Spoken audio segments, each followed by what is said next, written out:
Hey, welcome, fans. This is This, That, and the Other. I'm your host, Magic. We're joined today, right now, by Opie, otherwise known as Jason. We've got huskerfan26 and Jay Hunters in the house. Some of them will have the camera available so you can actually see them and put a face with the name and the user ID. We've been expecting Tarek to show up. Unfortunately, I've not heard back from him. Have reached out to him and still waiting. So hopefully he'll pop in, and when he does, we'll go ahead and give him the floor and make sure everybody gets a chance to ask the questions. Unfortunately, this is limited to about 30 minutes, which generally provides us for about 4 or 5 questions to ask. So until he gets here, we're just going to free roll with it and ask the folks that are here and are present some questions and maybe just have a general discussion. So are you guys still with me? How about a roll call? Husker fan, are you there? Present. And Jay Hunter, is you there? I am here. All right. And of course, Opie's here. I'm here. All right. I'm going to go ahead and throw this out right quick. Just, guys, if you don't mind, and we'll go with Husker fan first. Real quick, just a 2 or 3 minute introduction of yourself, of how long you've been playing, similar to what we used to do with the podcast. Go ahead. So I've been playing, about officially 5 or so years, but the account it was dormant for a while. And then a buddy of mine, huskerfan27, was like, hey, my uncle used to play, he stopped playing, you want to pick this up? And I said to him, buddy, I've seen you angry around middle of the day thereabout, so I don't know if I can handle that. He's like, no, it'll be fun, you should do it. And then I was like, okay. Had to learn the ropes. Started out at Boise in Wilkinson, and that was I don't want to visit Boise in real life because of what happened to me in Wilkinson. And then I think I moved off to the Aggies, moved around a little bit. At that point when I started, my aim was to try and get an elite. And then once I got one, which I still don't understand how that happened, I decided that I wanted to try and win a national title. Did that. So now I'm working on the unbuilding of Tennessee to make sure that whoever takes over from me will have a full-on rebuild. So why are you looking at leaving Tennessee if you're building it up? Why not just stay there?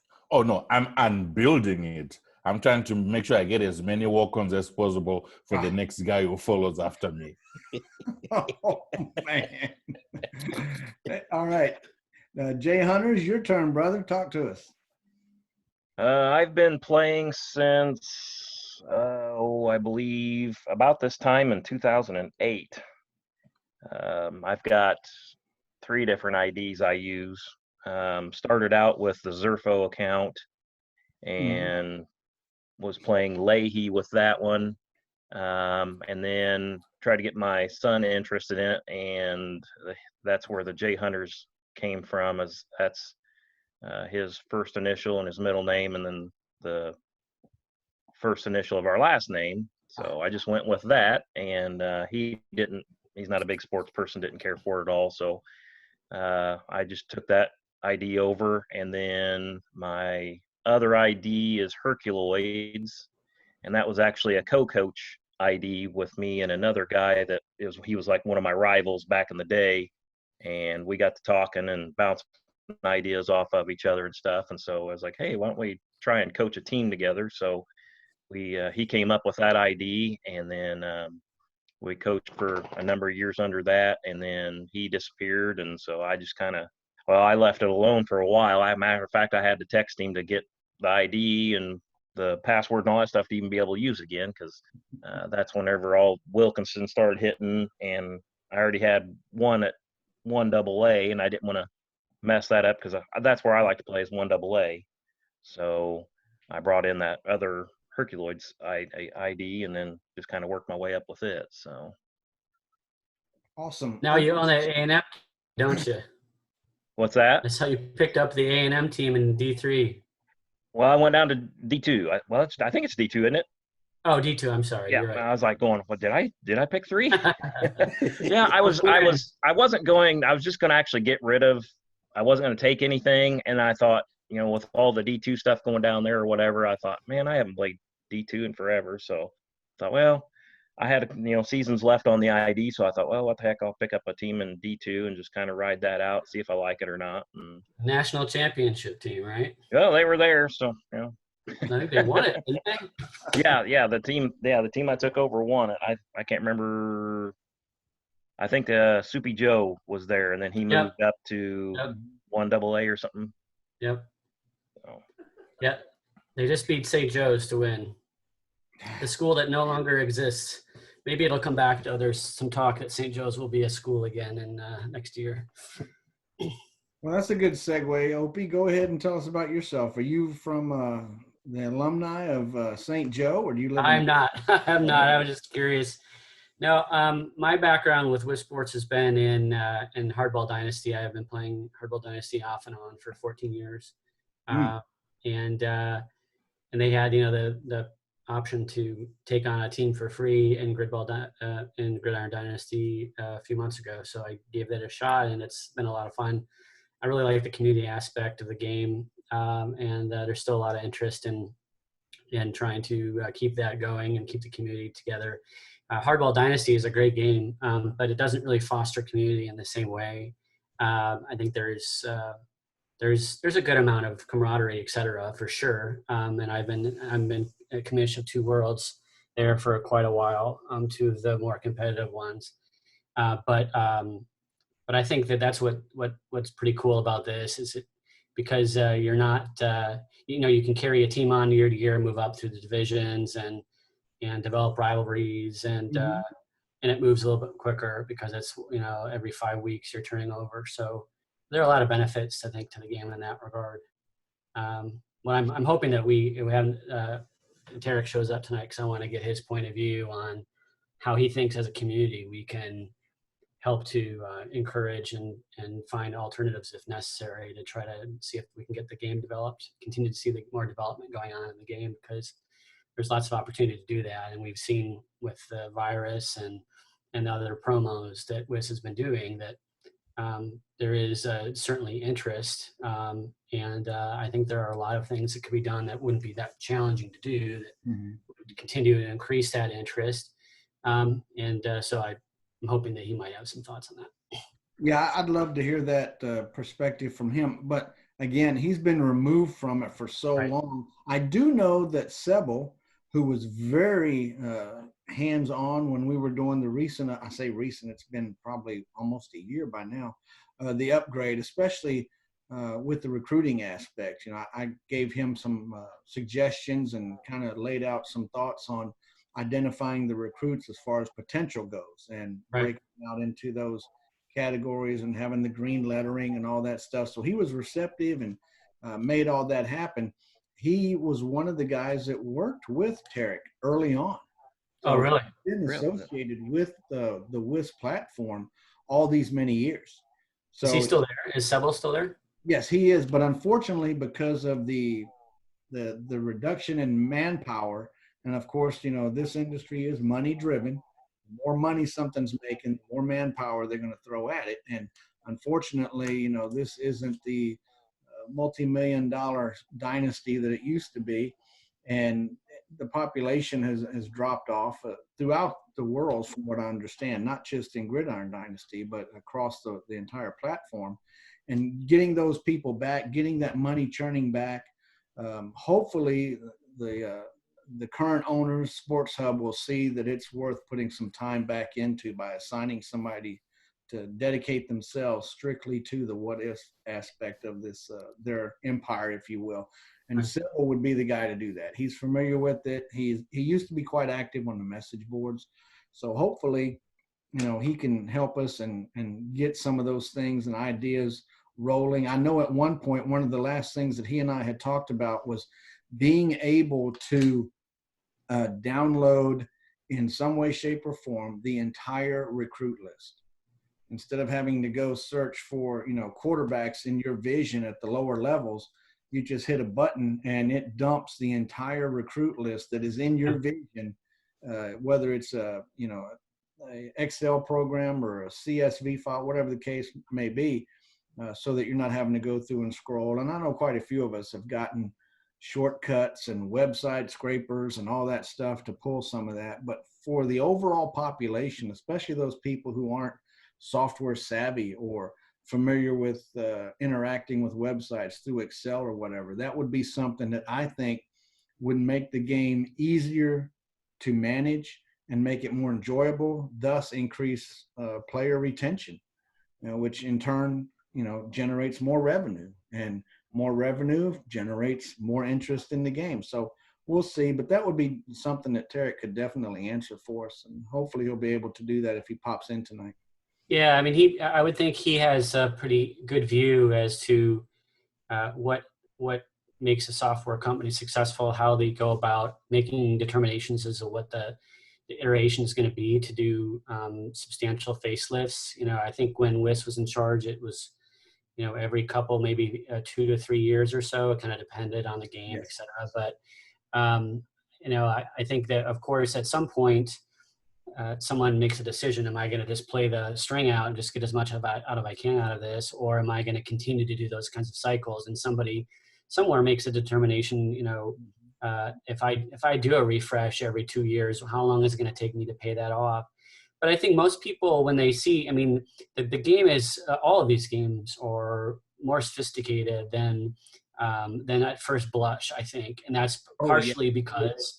It's partially because the face on everything is 6, 10, whatever years old. Mm-hmm. And if even if some modest investments were made on that, then when people are coming, if you were to advertise, for example, on ESPN or via Twitter or whatever the means by which you wanted to do that, and you brought new faces to see the screens, the first blush wouldn't be, is this a game that is, being that's evolving and it is active, or is this just kind of a website that is perpetually going on its own? And because you're right, I mean, those kinds of thoughts would be great. And I mean, there's an endless list, and so I do hope that, and well, I guess the other option and the part of the question was going to be around, is this something that as a community that we could somehow take on in some way? And I don't know how that would work. So that's kind of why I wanted Tarek's point of view on that. Is there some way, because we have, just like you said, we have a lot of very technical people that are interested in their playing these games, that could, very easily do the kind of work that, in some cases for free, if they really love the game. Oh, sure. I'm not suggesting that needs to be the way that it's done, but I think that we could do, there could be versioning and controls put in place so that we could track the various things that everybody wants to see done, and the right people could be involved in doing it. I think that the problem, of course, is that you don't want somebody with their hands and the keys with the key to understanding everything of what the secrets are of the game. And spilling that. So that's the trick. Yeah. Daryl, did you have any ideas of how to grow this, as far as through advertising, or where advertising could take place? Well, I mean, no, not really. I haven't looked at that aspect of it, because I mean, I think even when Fox had it, and they was putting it on, Fox Sports and different things of that nature, I don't even think they really took advantage of what they could have done with it. Mm-hmm. I'm not even really, I never even heard of Sports Hub until, this took over. I don't do like the daily fantasy stuff. I'm not an auction guy or, any of that kind of stuff. I do plenty of fantasy football and things of that nature, but I just never really got into the daily fantasy stuff or the auction stuff, which it seems to this kind of is geared more towards. But so I never even really dealt with this site or anything. But like I said, I mean, it's one of those things where I think I guess they've kind of given up or whatever. They're just basically kind of running on old money, and then, they're taking advantage of different, when the college football season starts up, they'll run a free promo or something then, because everybody's thinking about it.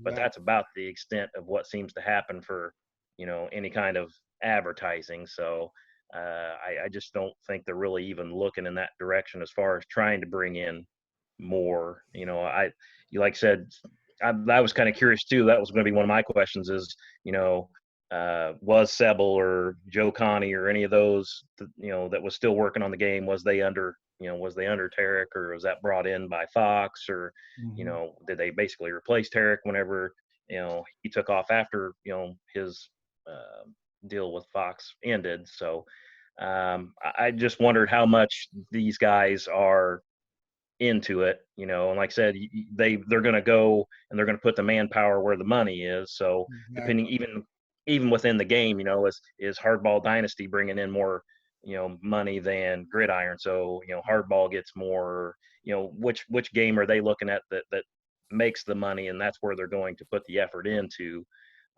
We're just a small community of however many coaches that, basically if you look across the world, up in the Division 1A, or it used to be 1A, now everybody's kind of jumping around a little bit, but you had the same 20 coaches pretty much across 1A that were in each world. So it's while the worlds have coaches there, a lot of them are just they have multiple teams, and they're basically running it as it is. So would advertising help?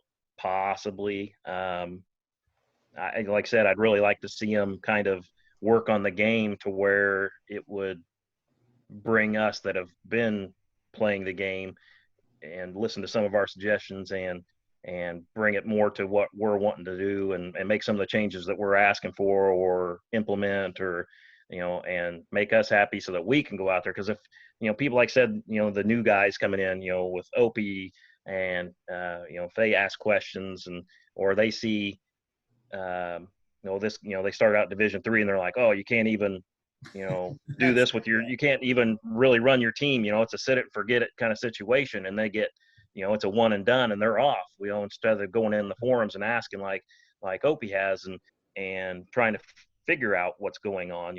That's why they take off so quick, is because they see, if they look at Division 3 and they think that's the way it is the rest of the way up, because you have no control. And so that's the number one thing, because pretty much all of us that play this game are stats guys. I mean, we don't get to see any action. You're not seeing people move or anything. You're just basically going on there to look at stats. Exactly. And so, that's what you're wanting to see, and that's what you have to gauge everything by, is what the stats are. And so, if they go in there and they can't even control anything at Division 3, and they don't know any better, don't spend the time to go in the forums and try and figure things out, it's a one and done deal for most of them. So, it's cool to see Opie getting everything fired up at Division 2, and he's like a Blitz Junior or Gross Junior.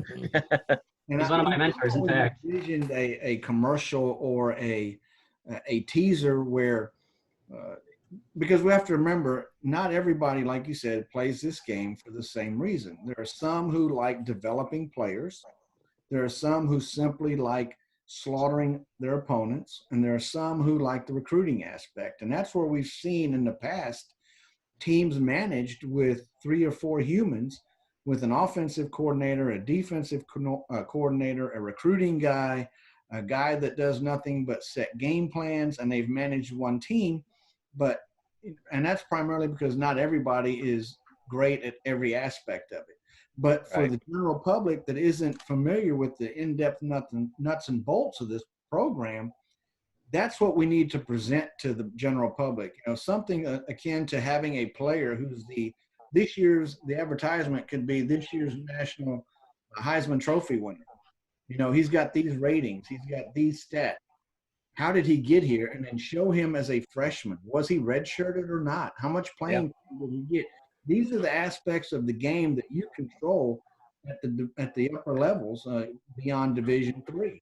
So like you said, those people who are at Division 3 aren't misled into believing that is the game, because it's not. You could have an advertisement where an individual has won his 3rd national championship in a row.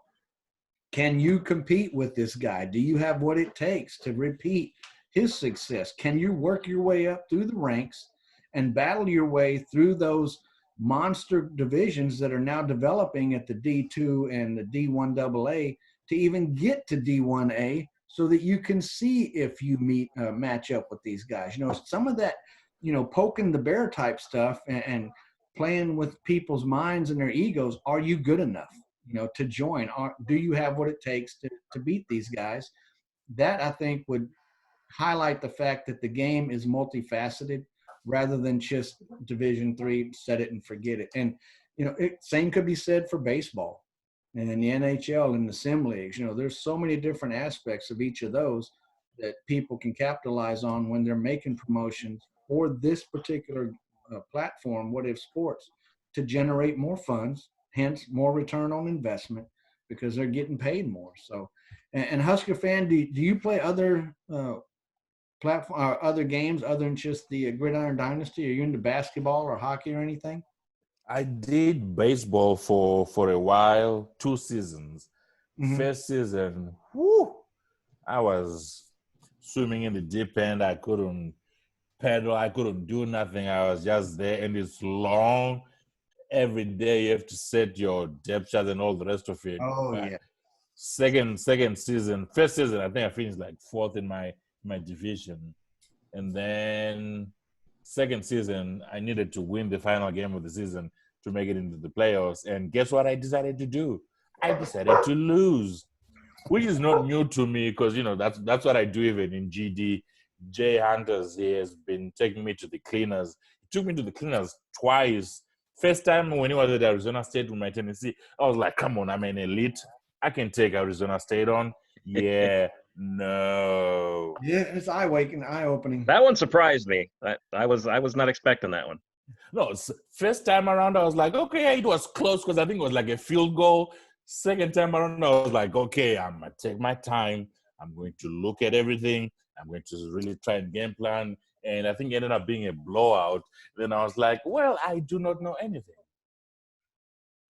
And it's a learning curve, and it's frustrating. That's one thing I will say is across the board, I've played some hardball dynasty and was involved in the baseball stuff. The baseball stuff, I like the fantasy sports aspect where you draft your players. This is your roster, and it ends there versus not only is this your roster, but now let's go down to AAA, AA, single A. Let's go to all these different levels where you're actually managing hundreds and hundreds of players.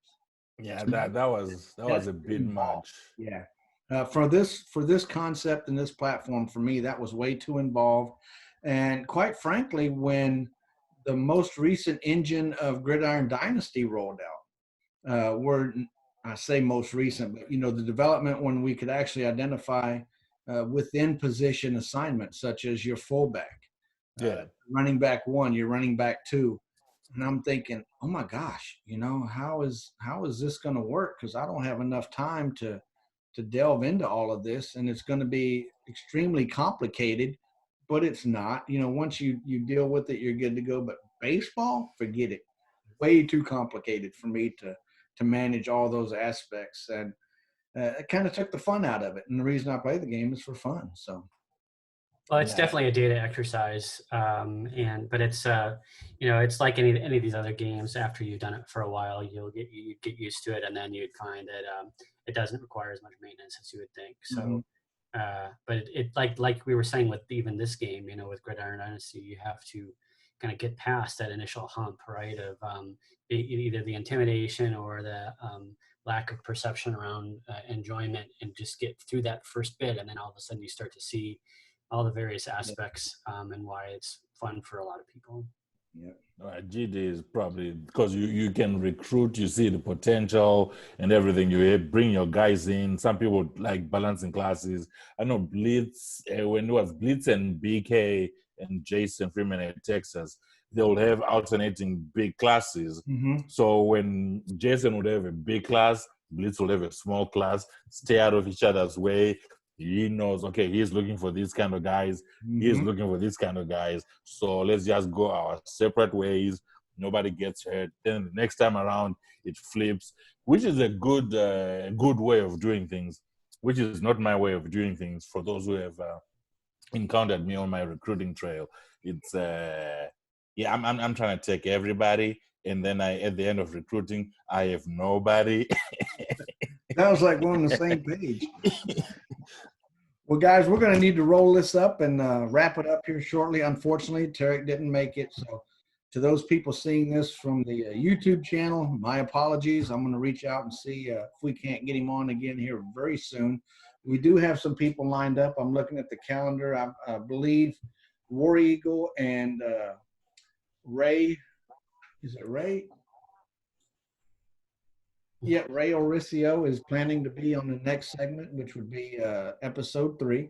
So we'll try to get that worked out. If Tariq makes himself available, we may have to slide or push or whatever the case may be. But let's close this out, and I'll pretend that I'm the guest here that's going to answer questions. So, Daryl, on your way out the door, brother, before we lock it up, you got any questions for me? Anything that you want to pick my brain about? Like, because I don't know a whole lot, so it's not going to be much.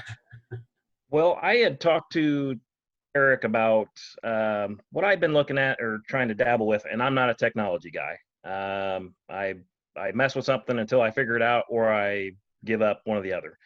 So what I was looking at, or what I've been kind of messing with, that I thought would kind of bring the community in, or add a little bit of more to it, was I was trying to get for like the recruits, trying to take their attributes, their core. And then like take it times their, do a modifier as far as their height and weight and things of that nature, and do like an NFL combine kind of thing, but only do it for, the college kids. I obviously have failed miserably so far, because I can get some numbers where I want them to be, but then whenever you go across weights and different things like that, it just throws the whole ball of wax out there, and I'm not that thing. So I did ask him about it, and he said he had mentioned something that you had come up with something like that or something or other. So I didn't know if you did, or if he's thinking if it's something else, or do you have something like that? Or well, what I was working on was very rudimentary. I mean, it was in no way, shape, or form something that was going to change the world or the way we play the game. But it was the same mindset as what you were looking at, except as far as the weight and the height of the players, the profile information, how many yards they threw, all of that, none of that is actually factored into the game. It has no bearing on the players at all. I was wanting to, like you, incorporate some of that information so that, what we see now is we can have a quarterback, for instance, that didn't throw a touchdown his senior year, come in as a freshman and light the board up. To me, that's unrealistic. And we can have a quarterback that's a recruit and he's thrown 200 touchdowns in the season, come in, be redshirted his freshman year, improve his core values, improve his work potential. He's got work ethic. He's got a high potential, and he can't even complete a pass, because those numbers are not to be used. And this may be enlightening to some of the guys out there, but those numbers are not to be used in decision making based on the recruit, because the bottom line is that recruit does not have any idea how good he is based on the numbers that show up on his platform. So what I was trying to work on, and kind of like what you said with the modification aspect, is take those core values and exercise them by somehow or another using the work ethic as well as the potential of the individual to come up at a definitive number. And this is his value overall. This is what he is today. And once we have that single number, we can then project how he's going to look if we redshirt him the first year, how he's going to look if we redshirt him the second year, and how he should look as a senior or a fifth-year senior. And those are the kind of things. But unfortunately, what I ran into with some of the outliers really skewed everything. You'd get those, everything would start to look good, and I would begin to think I understood, and then something would happen, and I'm like, this is just luck. I'm way off base here. This doesn't even make sense. So unfortunately, that was a couple years ago, and it pretty much just got scrapped because it wasn't working. We need to be inside the machine that runs this game in order to make those kind of changes. So mine was, like I said, what I was trying to do was pretty much more fluff than anything. It was just something to add on to, kind of like the guest ratings where I guess they help you, but at the same time, it's just for looks. We're just trying to rake ourselves against, because we're basically going off Bob's ratings, and they've done well, and that's what everybody looks for. I'm the same way. You can't wait till them guest rankings come out and you got to get on there and take a look at it. But like I said, mine was just more fluff, just to kind of add something else onto it. Hey, this guy. I've got the fastest guy, in GD. He runs a 4.3 because he's, this size, and he's got this kind of speed with this kind of athleticism, and I just thought it'd be something to kind of add in that would be neat, because this guy can do 225, or do this many reps at 225, bench pressing like they do for the NFL Combine, and just kind of stuff to gloat about, and like I said, just more fluff than anything. So, but yeah, I haven't quite, I'm like you get it. You get a few of them to where the numbers kind of jive with what you're looking for, and then you put in another person, because as we all know, everybody wants to know who's got the fastest lineman. So, you got him running, and then next thing you know, you put a DB in there with 90 speed and 80 athleticism or something or other, and it just, the two just are so far off that it just exactly. it messes everything up. So that's why I asked Tarek. I thought maybe if I could push Tarek a little bit, maybe he'd be like, yeah, I think I could do that. So, maybe we can lean on him a little bit and see if he might, give us some help in doing something like that. Put that one in your hip pocket, and hopefully I can get him on next week. And William, I want to say welcome.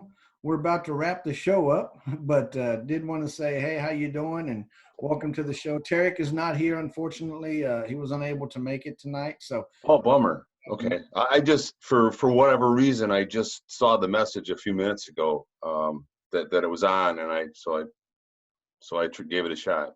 Well, Tarek came on, asked if you were here. We said no, and he left. I mean, I totally understand. I get that. Yeah, that's how it happened. But again, like I said, we're limited to about 30 minutes for the account and setting up on the YouTube channel. So we're pretty much wrapping up. I believe we're probably getting there now to do it. So guys, look, I'd love to ask or have all of y'all ask me questions in Tarek's absence, but unfortunately we're gonna have to close this thing. So appreciate you tuning in, definitely for coming. This will be up on the YouTube channel, and if you're watching this, well, apparently you found it on the YouTube channel. That's kind of how it works. So we're going to do this every Thursday at 9:00 Eastern time. And I'm not quite sure if the Zoom link that I provided for this show will be the same one going forward. Hopefully it'll be that way. It'll be a lot less confusing for everybody. But again, thank you so much for attending. Appreciate having you guys on. Hopefully we're able to put an answer with some of the questions you had, and maybe we'll drum up some more interest in the show and get a bunch more folks on here. So guys, again, thank you so much. This has been This, That, and the Other. I'm your host, Magic. Come by and visit with us next time. Take care, guys. Take it easy.